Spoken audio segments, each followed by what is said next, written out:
Dawson Rider Wiki. Hey YouTube, Dawson Rider here with my review of the Power Rangers Ninja Steel Ninja Master figures. So these are the cockpit mode for this year. It's the power up mode, only seen in the cockpit. They've been in the show already, unlike Dino Drive, which took a little bit into it to get. And we've already sort of gotten figures for them, or a version with the little, I forget what they're called now, but the ones that come with the armor that turn into a ninja star, and I'll take a quick look at one of those compared to it. But this is going to be a pretty easy review. These are the same base mold as the original 5 figures, just with this armor molded over them. So I'm only going to be going over articulation for one guy mold and one girl mold, because other than that, the accent is just, I don't know what happened. But other than that, they're the same. So let's just go ahead and go for red, since he's right here in front of us. So, as I said, it's the same exact mold, you just have this armor over it, which I think looks good. I do like this mode.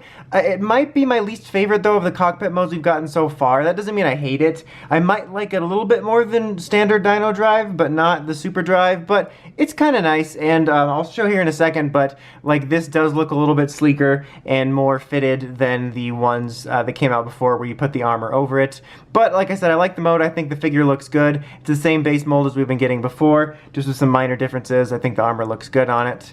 It also comes with this weapon here, which actually we're actually going to be getting a deluxe version. So it's just your standard, you know, one solid color plastic mold. It's got nice little details in the plastic, though. But yeah, that's what you get. Articulation-wise, pretty standard stuff. You have the nice little sort of ratchety joints we've gotten before, so you get some in and out movement. You can move all around. These do hinge up, so you can get them out of the way when you want to move and stuff. Looks like he's got a weird listening device on now. Solid range of motion here on the legs, some rotation down here. You got your, almost that elbow joint, knee joint down here, the bending here if I forgot to show it. You can twist the hands around, and also all the wrist joints on all of these are kind of loose for me. I feel like I remember sort of having that problem with the original figures in comparison to the old Ninja ones, but like this one, it was really noticeable. Like when I took Yellow out, his hand straight up popped off.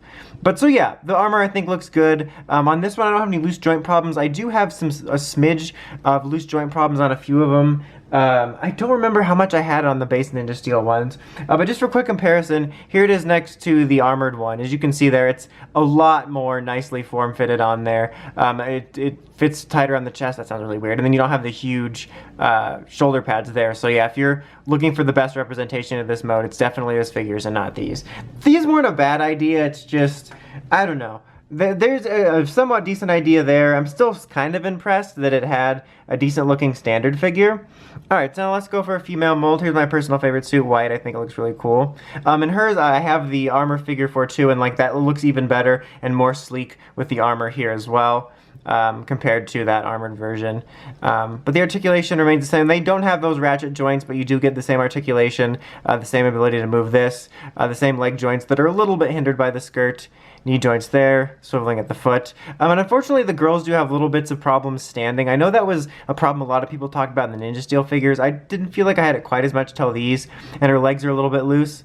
That's, you know how it is. Anyway, but, and also that same problem still persists, which I can't imagine why it wouldn't, but of the weapons being too big for the hands of the girl figures, where it's like, it's such a awkward thing to talk about, but it really is just awkward, not only for it to hold it, especially these ones, because they're a lot heavier, and so it wears it out more. God, it's hard to not talk about it, weirdly. But like, it makes them a little bit more top heavy on top of them having balance issues, and over time, the hand will become warped, so it'll be hard to fit it in there. God, there's no easy way to talk about it.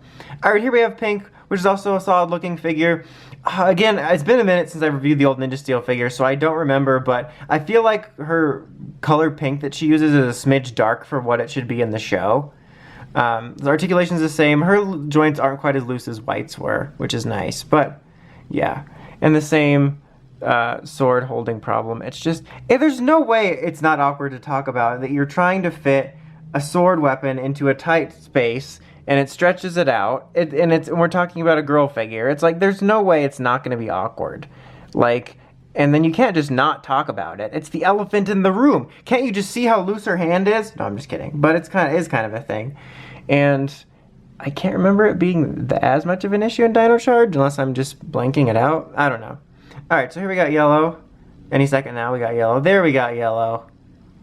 So there's that. He did not get one of those armory figures. It was only blue, red, and white that have him so far. Who knows if we'll see one for yellow and pink later. I kind of doubt it for pink, but you never know. But so yeah, he has a little bit loose problems right here on this leg, which is kind of unfortunate.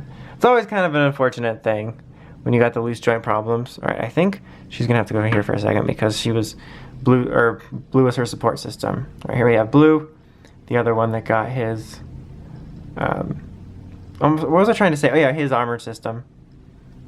But so yeah, that's pretty much it. It's a pretty easy review since these aren't really new molds. They're just the same standard Ninja Steel figures we've gotten since the beginning, but just with an armor molded over them. And they're still solid figures. There's definitely a little bit more QC issues than usual with these, which I think I did mention in the regular Ninja Steel figures, is there's a little bit more loose joint problems than I've been getting. I know that that's an issue that can be widespread in lots of the figure lines recently, and sometimes people get loose joints, sometimes they're not, but I've been getting more of them. The hand issue, both with the girls and just with the hands popping out easily. So I feel that the Ninja Steel figures have felt cheaper than the others, but given that there's not very many choices for articulated Ninja Steel figures, they're still solid figures, and I do like this mold, so I can at least still recommend checking them out if you're a fan of the suits and this mode and whatnot. Did I say I'm a fan of this mold or this mode? I don't know, I've been having to say mold so much.